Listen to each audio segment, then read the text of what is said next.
יש מישהו בבית? אמא? גם לא פה, שיו, כמה אני צמא. אני חייב להכין לעצמי איזה משהו לשתות. הנה. כל כך חבל שאין אף אחד בבית. אני כל כך הייתי רוצה לספר למישהו כל מה שעבר עליי כל היום. רק שבעצם אולי טוב שאין פה אף אחד, כי מרוב לחץ יכולתי להתנפל על מישהו מבלי להתבלבל. ברוך אתה אדוני אלוהינו מלך העולם שהכל נהיה מדברו. ינקלה, כמה זמן חיכינו לך. סבתא, איזו הפתעה, לא ידעתי שאת אמורה להגיע היום. זו לא סתם הפתעה, זו הפתעה כפולה. ינקלה שלי. סבא, גם אתה פה? ינקלה, בוא אליי. סבא מזמן לא נתן לך חיבוק ונשיקה. סבא, איזו הפתעה. לכבוד מה הגעתם? לכבוד זה שאתה הנכד שלנו. סבא וסבתא צריכים סיבה מיוחדת בשביל לבוא לבקר? געגועים זו לא סיבה מספקת? כשאתה תהיה סבא בעצמך, תבין למה אנחנו מתכוונים. נכון, יהושע? טוב. אז בטח, אם באתם בהפתעה, לא הספקתם להביא לי את הריבו שאני כל כך אוהב. אתה מתכוון למרקחת שלי? המרקחת של סבתא, מי לא מכיר אותה? יש כאלו שמחפשים תירוצים מתחת לאדמה, העיקר שיקבלו מעט מהמרקחת המתוקה שלה. כל כך מצחיק שאתם קוראים לזה מרקחת. מה, אתם לא יודעים שבעברית קוראים לזה ריבה?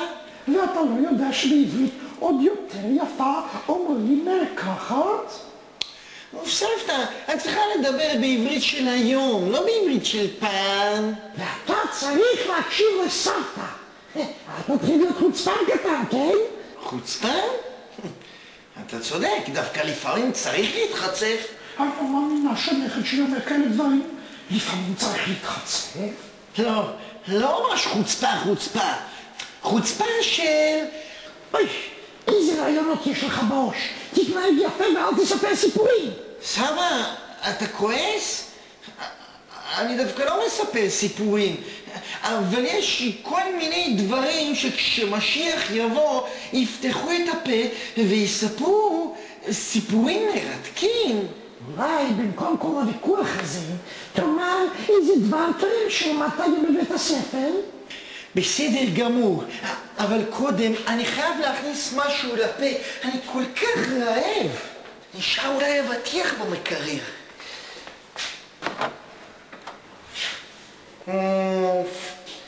אין אבטיח. איזה מעצבן. ינקלה שלי, אני כל כך לא אוהב לראות אותך עצוב. תאמין לי שאם היה לי אבטיח הייתי נותן לך אותו בלב שלם. אבטיח שלם בלב שלם. מה אתה אומר?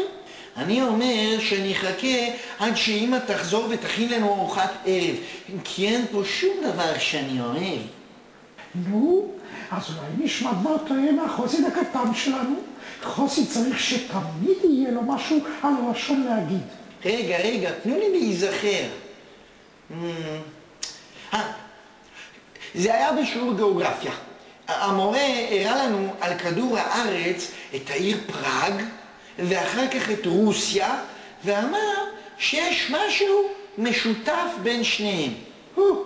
בטח, בשניהם יש את האות רייש. נו באמת, פומה. האותיות לא לומדים שום כתיבה?